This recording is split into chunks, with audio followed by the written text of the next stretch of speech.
De 1945 a 1948, apesar de um cruel bloqueio naval inglês, 10 navios antigos contrabandearam 70 mil sobreviventes do Holocausto para dentro da Terra Prometida.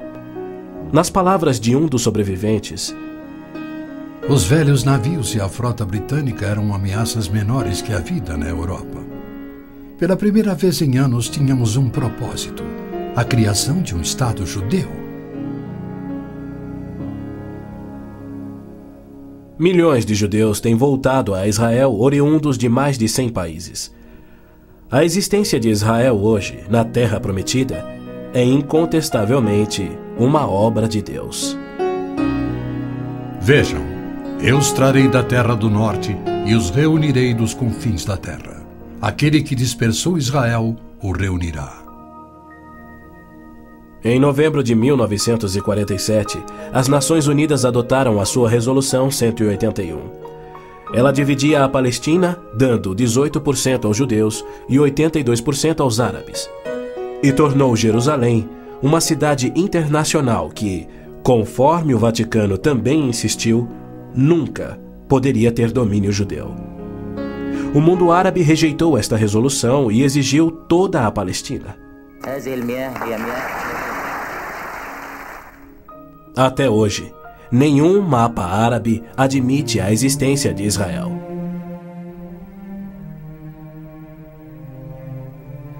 Em 14 de maio de 1948, Israel declarou sua independência. E foi imediatamente invadido por 6 nações árabes. Seus soldados eram várias vezes mais numerosos que os colonos judeus e tinham superioridade indiscutível em armas, tanques e aviões. Tendo recebido da ONU uma faixa estreita e indefensável de terra, rodeada de inimigos dispostos a exterminá-lo, Israel deveria ter sido aniquilado. Porém, para a surpresa do mundo inteiro, que torcia para os seus inimigos, os colonos israelenses derrotaram os que buscavam destruí-los, exatamente como Deus prometera. E assim tem acontecido em guerra após guerra, à medida que seus inimigos têm tentado aniquilar Israel. Sim, é isto mesmo. A aniquilação é o seu propósito declarado. Os muçulmanos têm como dever religioso a exterminação dos judeus. Eles sonham com sua destruição e promovem festividades para honrar os assassinos dos inocentes cidadãos de Israel. O fundamentalismo islâmico começa a varrer o nosso mundo. O próprio Maomé declarou: a última hora não virá antes que os muçulmanos lutem contra os judeus e os muçulmanos os matem. Mas por que a imprensa chama os terroristas muçulmanos de radicais e extremistas? Na verdade, eles apenas estão sendo fiéis ao islamismo. O Corão ordena: não tomeis por confidentes amigos os judeus nem os cristãos. Matai os idólatras, os não muçulmanos, onde quer que os acheis. Capturai-os, acossai-os e espreitai-os. Líderes muçulmanos, religiosos e políticos ameaçam os judeus como fazia Hitler na TV, pelo rádio e alto-falantes nas ruas e nas mesquitas. Quando Gaddafi brada: a batalha de Israel será tal que Israel deixará de existir, ele fala por todos. O extermínio de Israel é transmitido aos muçulmanos desde o aleitamento. Um ministro da educação da Síria escreveu: o ódio com que doutrinamos as mentes dos nossos filhos desde o parto é sagrado. Um livro-texto de adolescentes egípcios declara: Israel não viverá se os árabes forem firmes no seu ódio. E um livro de pré-adolescentes diz: os árabes não desistem de trabalhar em prol do extermínio de Israel. É uma loucura Israel tentar firmar acordos de paz com inimigos como estes, mas a pressão mundial o obriga a isto. Na Guerra de Yom Kippur de 1973, milhares de tanques atravessaram simultaneamente o Sinai, oriundos do Egito, e descendo o Golã a partir da Síria num ataque surpresa cuidadosamente orquestrado. As forças militares de Israel estavam todas de licença, celebrando a mais sagrada de suas festas religiosas, levando, portanto, 3 dias para que se mobilizassem. 300 mil israelenses enfrentaram 1,2 milhões de árabes. Escapando por um fio da derrota, Israel sofreu pesadas baixas.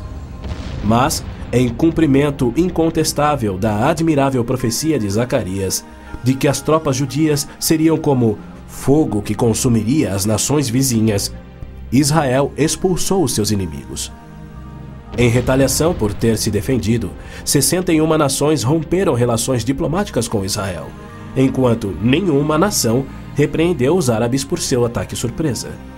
Este tenso e custoso estado de alerta de Israel tem sido manipulado de modo a acusá-lo de perpetrador de violência infundada contra vizinhos amantes da paz. O antissemitismo é uma força motriz da mídia mundial, que é muito influenciada pelo dinheiro do petróleo. Não se veicula nenhuma crítica aos árabes e suas repetidas ameaças de extinção de Israel. Quando Israel deportou 400 terroristas do Hamas e do Jihad Islâmico por terem matado e mutilado centenas de seus civis, foi criticado pela mídia internacional e censurado pelas Nações Unidas. Mas quando o Kuwait deportou 300 mil palestinos, em sua maioria civis inocentes, a mídia fez pouco caso e as Nações Unidas ignoraram o fato. As Nações Unidas são flagrantemente pró-árabes e contra Israel. As chamadas Forças de Paz das Nações Unidas no Líbano abrigaram terroristas da OLP, ofereceram suas instalações para treinar terroristas, forneceram equipamento militar e auxiliaram as equipes de terroristas a caminho de atacarem Israel.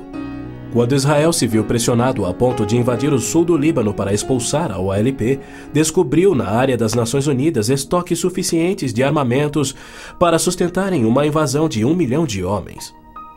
E a maioria, incrivelmente, era avançada demais para ser operada pela OLP e era obviamente destinada a uma invasão soviética. A ONU já condenou Israel mais de 370 vezes por ter se defendido, porém nunca condenou os terroristas ou os seus agressores. 2 anos após a Olimpíada de Munique, em que a OLP assassinou 11 atletas israelenses, Arafat, o seu líder, foi convidado para falar na Assembleia Geral da ONU. E foi recebido como herói, embora clamasse pela extinção de Israel. O então secretário-geral da ONU, Boutros Boutros-Ghali, declarou: Os judeus devem abrir mão de sua condição de nação e do Estado de Israel para serem assimilados como uma comunidade do mundo árabe. O Domo da Rocha, no cume do Monte Moriá, está situado no coração de Jerusalém. Esta edificação de 141 mil metros quadrados inspira paixões tão explosivas que pode ser o estopim da Terceira Guerra Mundial a qualquer instante. Foi ali que Abraão obedientemente construiu um altar e colocou sobre ele o seu filho Isaque, disposto a oferecê-lo como sacrifício a Deus.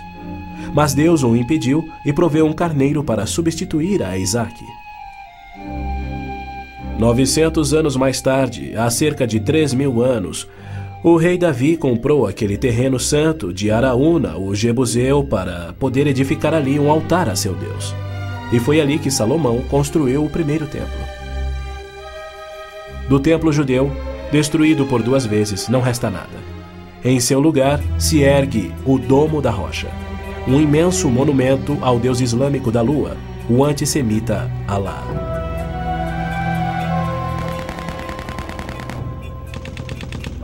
Em 1967, quando Israel capturou o leste de Jerusalém e junto com ele o Monte do Templo, isto parecia contradizer a profecia de Cristo de que Jerusalém seria pisoteada pelos gentios até a sua vinda. Mas, incrivelmente, Israel imediatamente devolveu o Monte do Templo aos cuidados do rei Hussein da Jordânia.